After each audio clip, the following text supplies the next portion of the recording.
Good morning, church. I wonder if you've ever been to one of those restaurants where, they're a bit more 21st century. So when you order your food, you don't get like a numbered ticket, but you get one of those electric buzzers. And I went to one of them recently in Covent Garden, and you order your food, and they don't give you any food at the time. They just give you one of those little gizmos. They kind of got red lights on them, and you go back to your table, and it's supposed to flash, when your food's ready. And there's something about the waiting period.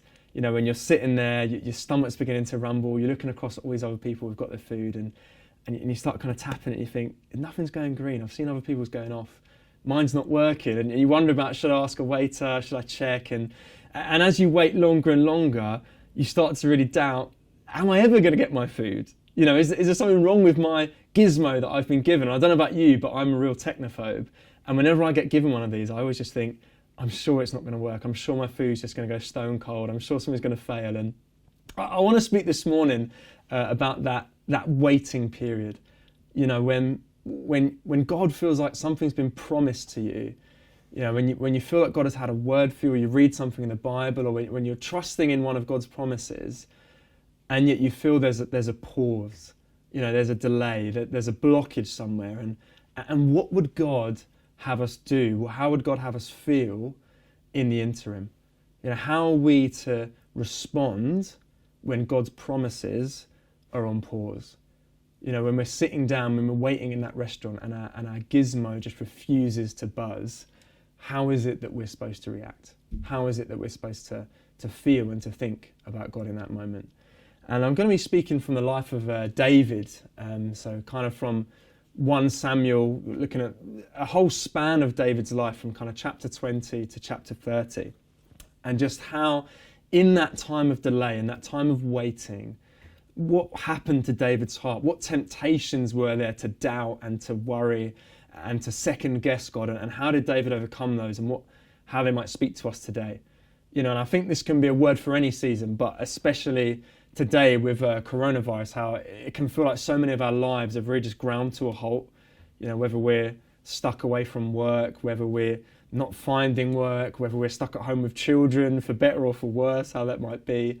But yeah, how in that period of waiting, in that period of pausing and delay, how we're to react to that. And I'm sure most of us know the story, but David, he had this meteoric rise to the top. And when David was a very young man, perhaps even a teenager, he got this amazing promise from God. He was anointed to be king of Israel. And like I said, he was only a teenager at the time, but from then on, every step seemed to be getting closer and closer to that promise from God. So, he's anointed king, and then he goes out and he has that amazing story when he kills Goliath. And then the whole of Israel starts singing songs about how amazing he is. He befriends the king's son, Jonathan. He even marries the king's daughter, this woman called Michal. And it's almost as if everything is getting in place. He's had this promise, you're going to be king of Israel. And everything is moving that way. He's leading the armies. He's incredibly popular. He's almost the rising star of Israel. And then around chapter 20 of 1 Samuel, just everything grinds to a halt for David. Every kind of vision he had, every dream he had of being king just seems to be stripped away completely, and it all falls away. The glory he had, the following he had, the people around him are just stripped away. And David is put into this time of real delay and real pause and a real waiting on God. And for some of us, it might have been days or weeks or months when we feel like our life's been put on hold by this. But for David, it was upwards of 10 years. From receiving that first promise, David, you are going to be king of Israel, to finally getting there was over a decade.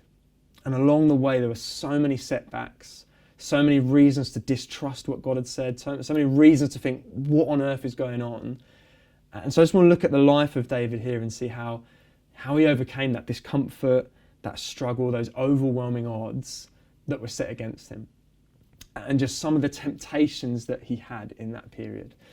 So you see, David, he at the time when Saul was coming for him, and Saul was trying to take his life, David fled out to the wilderness. And for a long time, David was living in caves, in strongholds, all around this wilderness, this desert.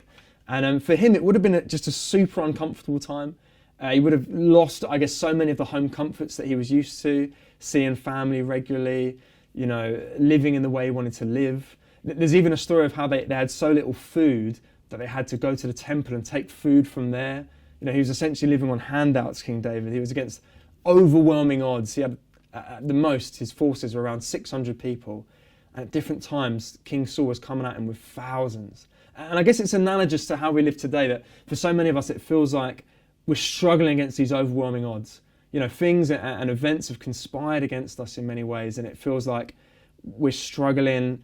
There's a sense of real discomfort in our lives. For many of us, we'll worry about the future. We can be fretting and unsure. And David lived through this. David lived exactly the same as we would now. That discomfort, that fretting, that struggle, that sense of isolation, that sense of hopelessness that I'm sure many of us could be feeling. And when we're in that, there's such a temptation, I guess, to doubt God's timing. And we see in 1 Samuel 24, David, it's this really strange story of how David and all his men are hiding in a cave, and it just so happens that King Saul, this man who's going after David, who's coming for his life, comes into the cave, and the Bible puts it nice and tactfully. It says to relieve himself. And so essentially David catches Saul with his pants down, and David's men say to him in verse 4, they say, "Didn't God say to you, I'll hand your enemy into your hands and you can do what you want of him? Shouldn't you just kill him now and take him out, and then you can be king, and then that promise that God gave you will come true?" And there's that real temptation for David to actually circumvent God's timing, to get around God's best and say, actually, I'm going to be pragmatic here, I'm going to be rational. I've got this guy right in front of me, I'm going to kill him. And the story goes on that David doesn't do that. David actually goes out and says to Saul, I could have killed you. I had you in my hands, but I didn't because I wanted to honour God. And there's something there about the temptation here for David to doubt God's timing. Because God had told him, you will be king. And then circumstances conspired to just happen to have Saul right in his hands. And this can happen to so many of us. We can feel like things are coming our way, things that we know deep down are wrong, but it feels like, oh, but surely I can just cut that little corner. I know God said this, but if I just, help him out a little bit, if I just put things in place, and you can imagine back to that analogy of me waiting at that restaurant table, worrying about this gizmo, this little thing I've been given that I can't trust because who knows how it works on the inside. And you always get that moment when the waiter comes over and he's got a burger and it's really similar to the one you ordered, but it's not quite the same. He says, oh, did anyone on the table order this one? And you think, I know it's not mine, but no one else is claiming it. I'll just take it, I'll have it. And there's that temptation to kind of cut the queue, to circumvent the timing, to lack patience and to think, I'll just do it my way. Rationally, logically, that has to work. God must have done that. And we know in our heart that's not the case. But there's that temptation there to say, oh yeah, God did say this, so I can make it work. I can do 2 and 2 and make 5.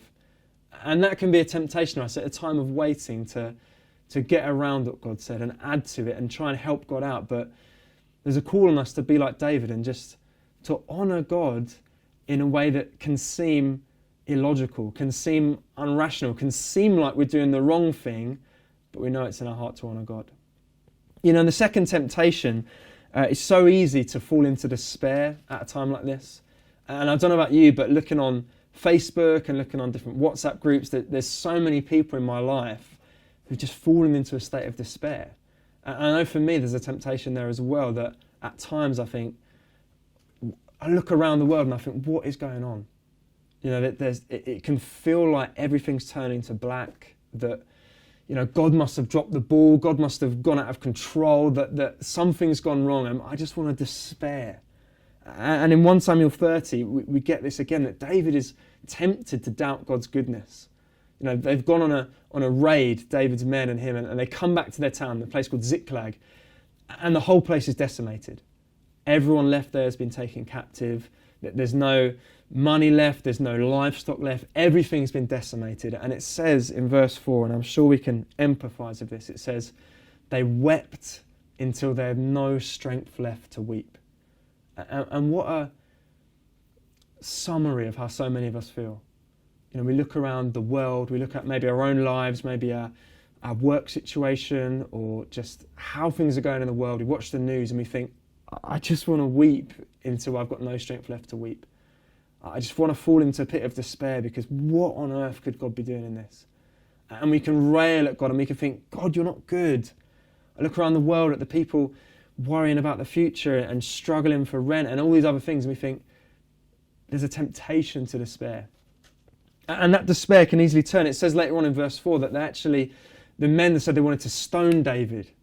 They think, they turned on their leaders, and there's such a temptation here. And I know I feel it in my own heart that as we despair, as we look around the world and think what's going wrong, that can turn to anger. And we can rail at God, or we can rail at our families, or we can snap easily. And actually, looking around the world, that this darkness can rise in our heart, and we can think, I just want to, we snap at people, we hurt people, we blame people, we get on the wrong side of people, we comes out of us in this vitriol and in this darkness, and it's all because we've lost hope. Because we look up at God and we think, how can God be good if this is happening? How can God be good if this is going on in my life? There's that temptation to despair, but in verse 4 it says, David strengthened himself in the Lord. And I'm going to talk about this a little bit later, but how important for us at this time and at every time that we might strengthen ourselves in the Lord. Because for all intents and purposes, David should be despairing. Everything's been lost from him. The promises of God are miles and years away. The people are ready to stone him. Everything's been taken away from him. It would be logical for David to just throw his hands up in the air in despair. But he strengthens himself, it says, in the Lord. He takes hope in God. He takes strength in God. He looks to God and says, actually, I do have strength. Not in myself, not in my surroundings, because they're going haywire, but I do have a strength in God that I can access. And the last thing, again in 1 Samuel 30, there's a temptation we can have to doubt God's provision. At the end of the story, 1 Samuel 30, verse 23, the men that David are with, they go and they find all the people and the livestock and the things that have been taken from them. They've been taken by a group of people called the Amalekites. And they defeat these people in battle, and they come back with all the spoils of war. But it says there's 200 people out of the 600. 200 of them were just so despairing and so exhausted that they stayed behind, and it was only 400 of them went to battle. And they come back and the 400 say, you know what, guys, you can have your wives and children back, we saved them, but we're going to have the loot. We actually did the work in this situation. And again, it kind of seems logical. They went out to battle, they worked for this, but David says these amazing words in verse 23. He says, how can you do that with what the Lord has given us? How can you do that with what the Lord has given us?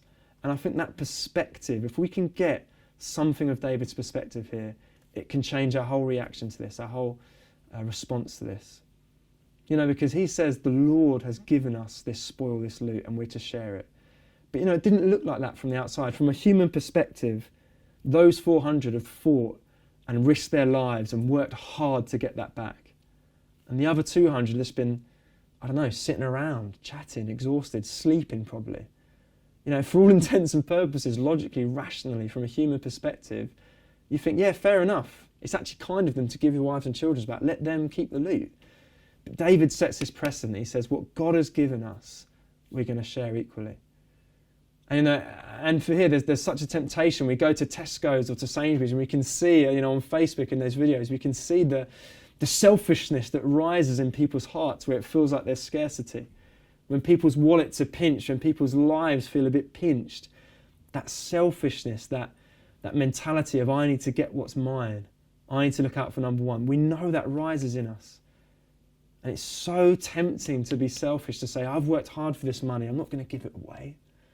I got up early to go to the shop, I'm going to buy 10 of this, so I don't need to leave some for someone else. I did a job, I've got a job that pays me a salary, I don't have to worry about people who live in check to check who haven't got a job. And there's that temptation, that selfishness, that wickedness in us can rise up, that me culture, and say, actually, I've worked for this, I deserve it. But the perspective of David to say, what we have fought for, what we have worked hard for, what we have risked our lives for, that is actually a gift from God to be shared among us. And there's a challenge here for us as a church at this time that, we have worked hard for our money. Many of us go out and work incredibly hard, but ultimately God has given us that. And what better time, what better moment to show the love of the church as a family and as a body, that we might share that with those of us who are struggling, with those of us who are worried, with those of us who are, fretting about where the next paycheck will come from, how the bank balance will look in 2 months or in a week's time. And yes, we've worked hard for it, and yes, we've fought for it, but God would say to us, that is ours. That is for the whole church to share. That is a gift that's been given us that we might share it. And it's a hard word, but that perspective of David and of God to say, everything I have, everything I've worked for, everything I've tried for, everything I've lost sleep for, actually that's a gift to me to give to others. That's a gift to me to share with others. We know, and again, back to the restaurant, we know that when we're waiting a long time for food, I often put the chips in the middle and we're all sharing them, but when it gets to 10 minutes, 15 minutes and it still hasn't buzzed, I start kind of inching the chips a bit closer to myself, and it can feel like, actually, I did pay for those and I was sharing them earlier, but now I'm waiting but how wrong is that? How wrong is that? What God has given us that we might share it. And so there's these temptations here in our lives at the moment, a temptation to kind of pragmatism, to doubt God's timing, to think, oh, God must have got this, I can help God out, I can cut the corners a little bit, I can shave a bit off here, I can, I know it's wrong, but God won't mind. There's that temptation to do the wrong thing. There's that temptation to doubt that God is even good, to say, just to kind of go into ourselves in a black despondency and say, actually, I'm going to give up. It's not worth it anymore. There's a temptation to be selfish, to hoard, to say, I need to get what's mine before anyone else. And all of these things come at this. At this kind of time, all of these things can come at our hearts. The temptation to doubt, to despair, to selfishness. And how on earth can we overcome those? How on earth can we overcome those? It's not enough to just say, be more like David. Do what he did, then you'll be fine. Grit your teeth and bear it and try and be a better person. It's not quite enough for us. I know for me, it's not quite enough for me, but I want to take us to the Psalms, and we haven't got time in this portion, but I'd really encourage you just to read through Psalms 50 to Psalm 60. And these are a collection of songs and poems that David wrote during this time, when he was out there in the wilderness, when he was being pursued day by day, when he was struggling, when he was worried about his own life, his children's lives, where his money would come from, where his food was come from. He wrote these songs, and they're amazing. I want to draw your attention just to one. It's Psalm 56, verse 8.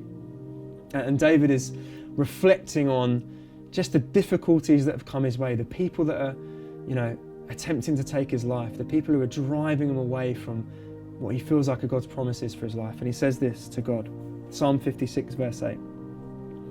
He says, you have kept count of my tossing on my bed. You have put my tears in a bottle. Are they not written in your book?